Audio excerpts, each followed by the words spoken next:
E aí, galera do sexto ano, tudo bem? Professora aqui, Débora, de novo, para a gente começar mais um capítulo da apostila. Hoje nós vamos ver o capítulo 22. Então já pega a apostila de vocês para acompanhar a aula, para fazer aquelas anotações, sublinhar as coisas que forem mais importantes, né?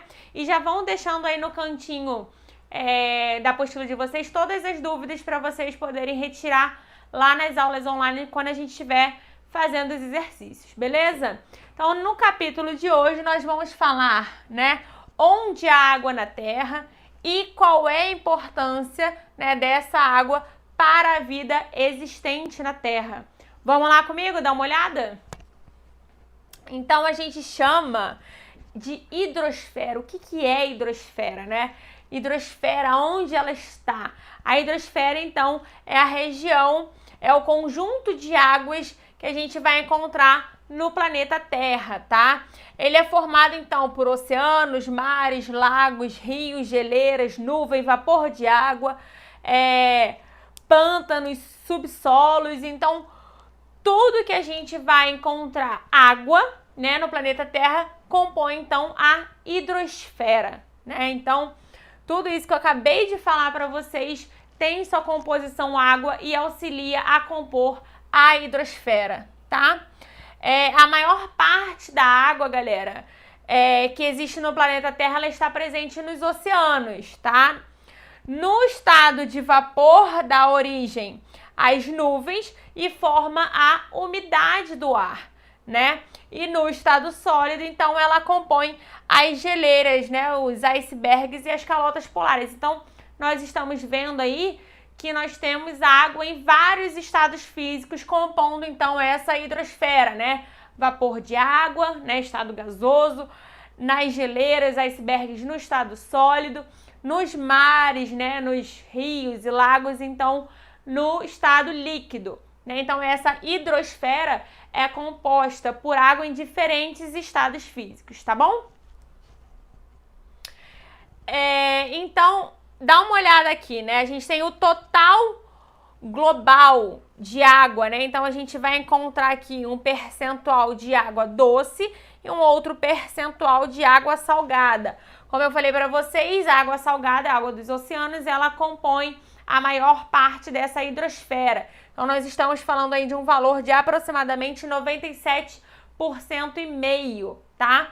Os outros 2,5% é de água doce. E aí a gente subdivide ele em algumas categorias, tá? Então, essa outra escala que a gente tem aqui, ela mostra, então, o total de água doce global, né? Onde 68,9%, tá? Desse percentual de água doce vem das geleiras, né? Então, no estado sólido, né? A água em estado sólido que está presente aí nas geleiras.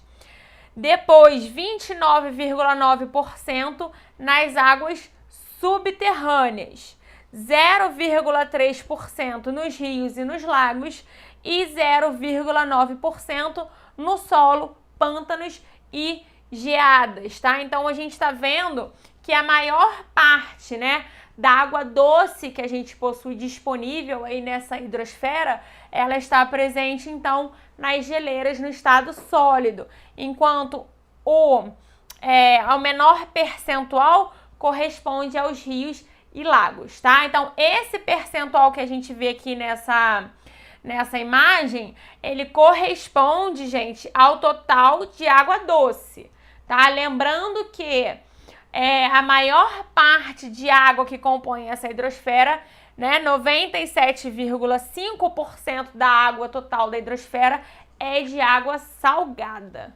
beleza? O Brasil, ele tem cerca de 12% da água doce do planeta, né? Então, o Brasil, ele tem aí um grande percentual em relação ao planeta como um todo. Então, água doce, né? 12% de toda a água doce do planeta está no Brasil. Ele também possui grandes reservas de água que estão abaixo do solo, o que nós chamamos de aquíferos, tá? Os maiores aquíferos que existem no Brasil é o aquífero Guarani, que fica ali no solo abaixo do Brasil, Paraguai, Uruguai e Argentina, e o aquífero de Alter do chão, que fica abaixo dos solos dos estados do Amazonas, Pará e Amapá, e é o maior aquífero do mundo em extensão. Então, para a gente ver aí que o Brasil tem esses maiores aquíferos aí presentes no nosso território, tá? Ambientes aquáticos no planeta Terra, e aí, né? A parte mais superficial dos mares e dos oceanos, galera, vivem organismos que realizam a fotossíntese. Lembra que a gente falou de fotossíntese na aula passada? Então, as microalgas, né, elas formam, junto com outros indivíduos, formam o que nós chamamos de fitoplâncton, tá? Esses seres, eles produzem, presta muita atenção nisso que eu vou falar agora, eles produzem a maior parte de todo o oxigênio do ar, né? E eles são capazes de absorver gás carbônico e liberar eles são capazes de absorver o gás carbônico e liberar, então, esse oxigênio na atmosfera. Então, olha só que importante que eu acabei de falar. Eu falei o quê? Que o gás oxigênio, né, liberado na atmosfera em maior quantidade vem dos oceanos. Então, aquela história de que a Amazônia é o pulmão do mundo, né? É óbvio que ela tem grande influência nessa liberação de oxigênio, né? Mas a maior quantidade de oxigênio que é liberada na atmosfera vem dos oceanos. Então, por isso que é muito importante a gente, né, preservar esse ecossistema, porque esses fitoplânctons aí, que absorvem o gás carbônico, né, presente na atmosfera para realizar a fotossíntese, eles liberam a maior quantidade de oxigênio que a gente tem, tá? Então, sem os fitoplânctons, nós não teríamos vida na Terra, né, da forma com a qual a gente conhece, porque é necessário a presença do oxigênio, né? As águas salgadas são ambientes que abrigam uma grande variedade, então tem uma grande biodiversidade de seres vivos, e um exemplo disso são os recifes de corais, tá?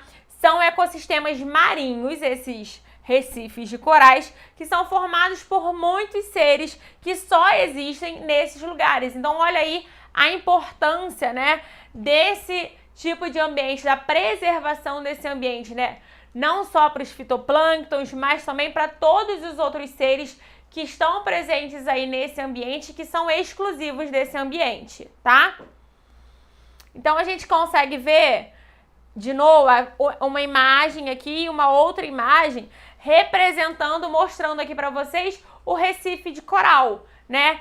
É uma imagem que vocês já viram em um filme chamado Procurando Nemo, né? Eu acho que todo mundo já viu, todo mundo lembra que existe lá o recife de coral, né? Então, é um bioma marinho em que a gente tem uma biodiversidade bem grande, né? Que é exclusivo, então, desse tipo de ecossistema. Então, mais uma vez aí ressaltando a importância da preservação, tá? Os ecossistemas de água doce, eles também são muito importantes, tá? Não só os ecossistemas marinhos, né? Então, os ecossistemas de água doce são formados pela água que se acumula, então, no interior dos continentes, originando o que a gente chama, né, de rios, lagos, córregos, geleiras e águas subterrâneas, que são aquela quantidade de água que fica por baixo da terra, né?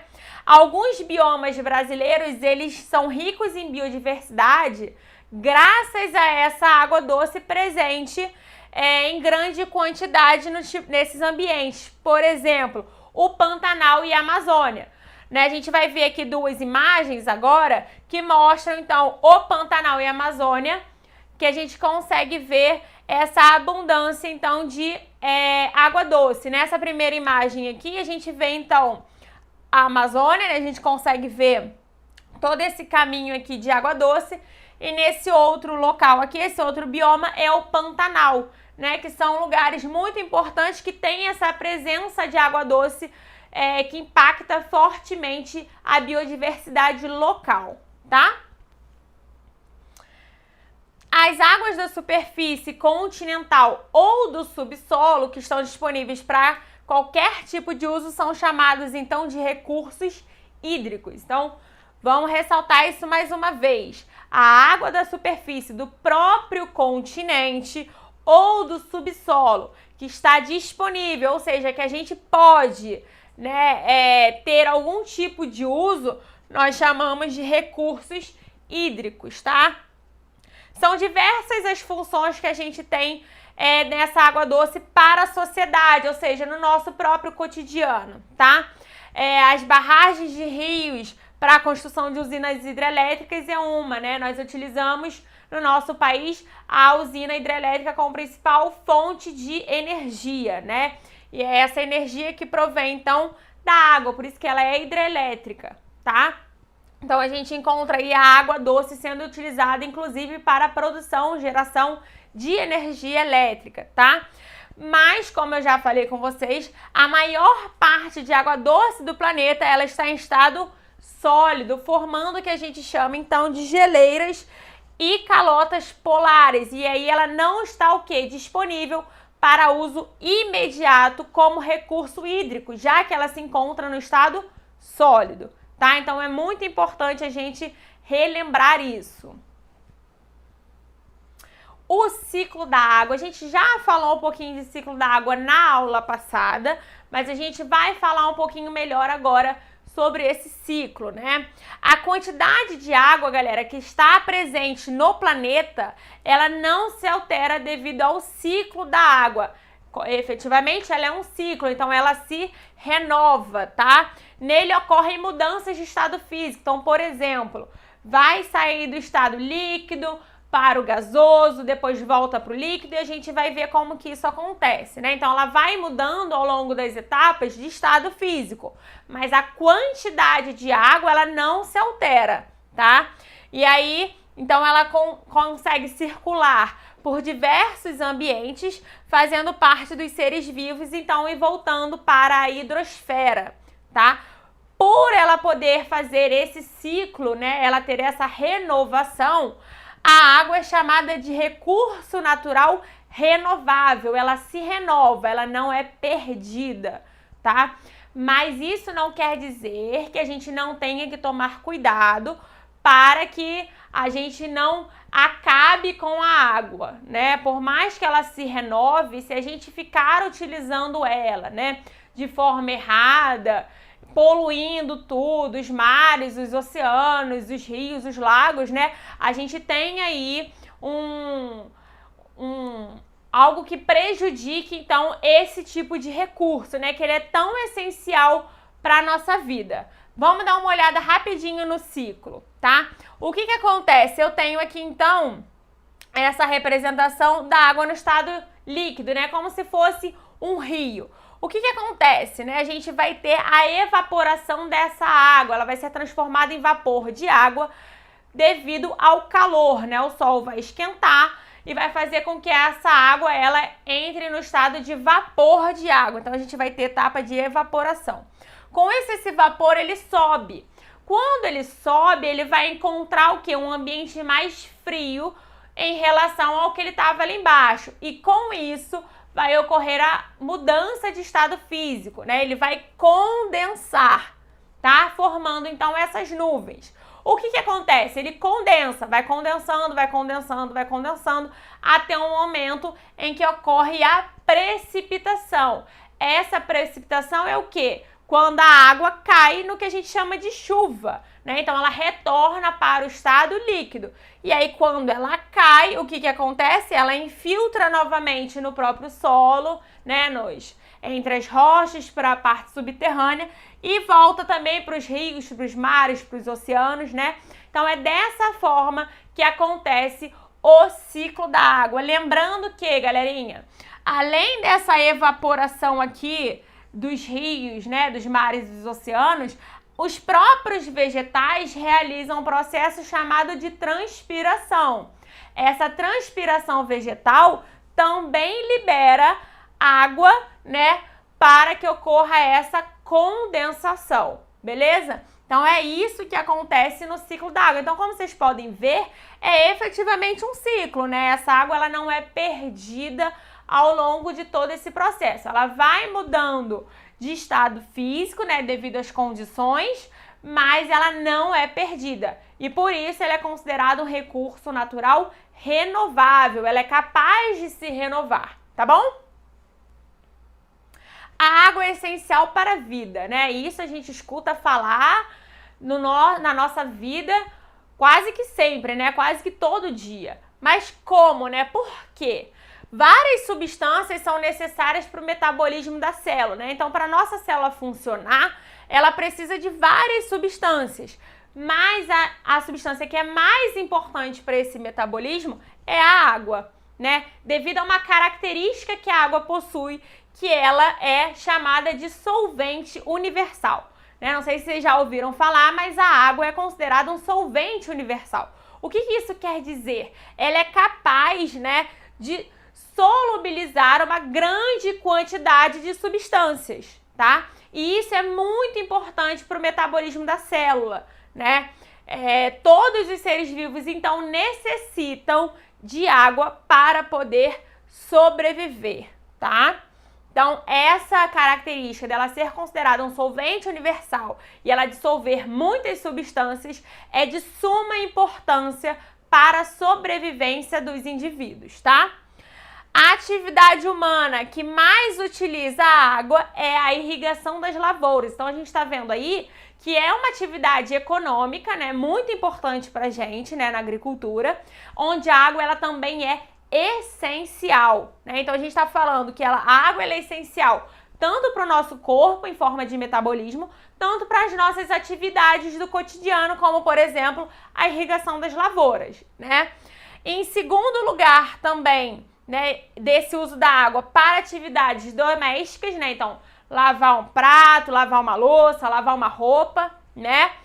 Atividades comerciais, né, do próprio comércio, nas escolas, né, quando a gente vai lá na escola, a gente não utiliza água, então tá presente lá também, nos hospitais, instituições públicas, para a nossa higiene pessoal, né, a gente toma banho, né, lava a mão, para a nossa própria ingestão, ou seja, para o nosso consumo e para a limpeza de forma geral. Então, em segundo lugar, né, nós temos todos esses fatores aí essenciais para a utilização da água.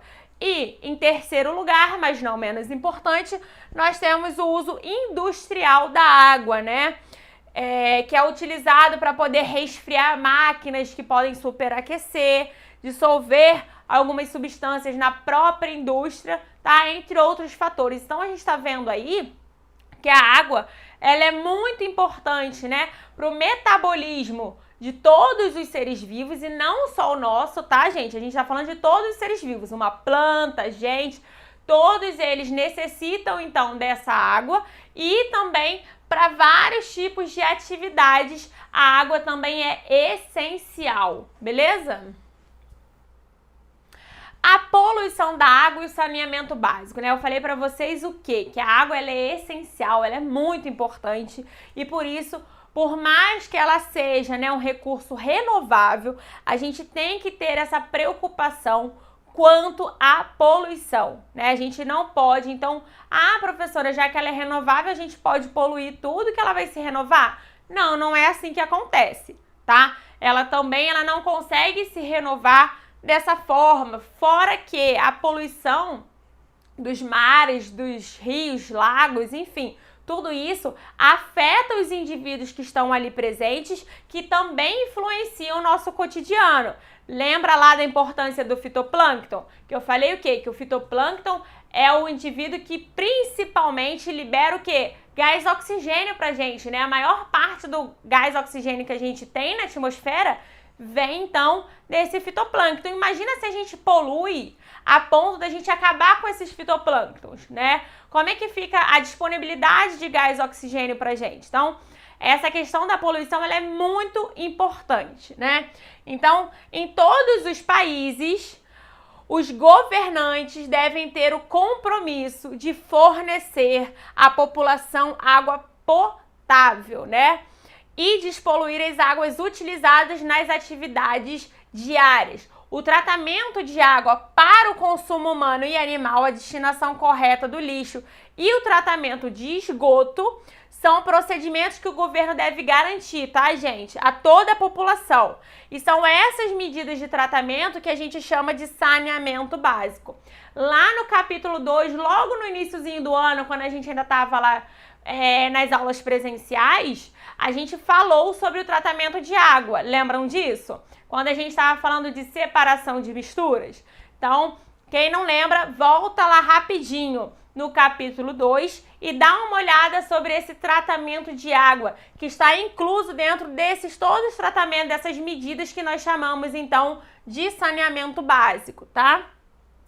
Um dos procedimentos que faz parte do saneamento básico é o tratamento de esgoto, né?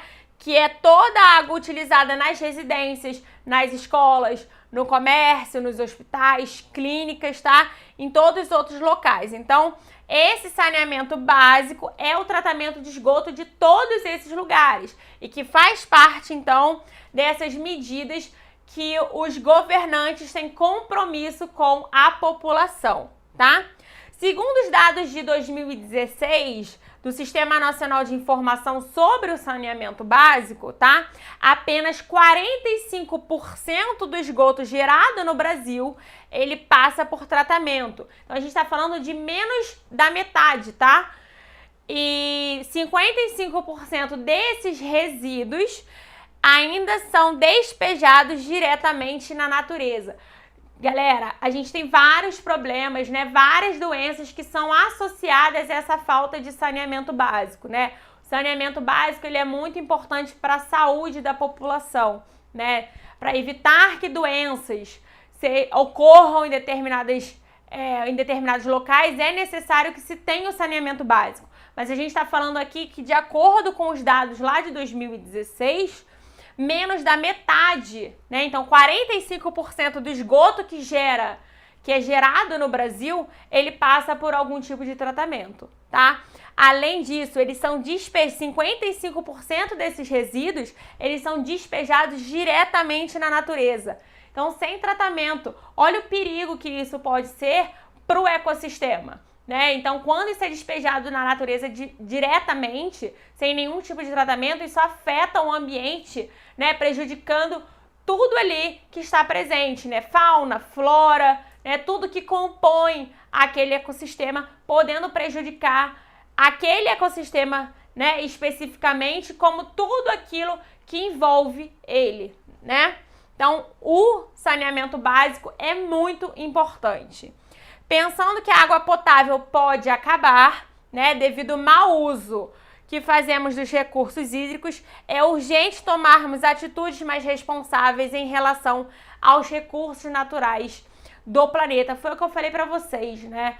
Por mais que a água seja um recurso natural renovável, esse mau uso dele, né, pode fazer com que acabe, então, essa água potável. Água potável, lembrando, é aquela água que nós podemos utilizar para consumo, né? Então, já pensou se a gente gera tanta poluição, a gente tem tantos problemas, né, que nós acabamos gerando, que a gente acaba com essa água potável? Então, também é nossa responsabilidade cuidar desses recursos, né? Nós estamos aí inseridos no planeta, então cabe a nós também preservar todos os recursos naturais do planeta, beleza?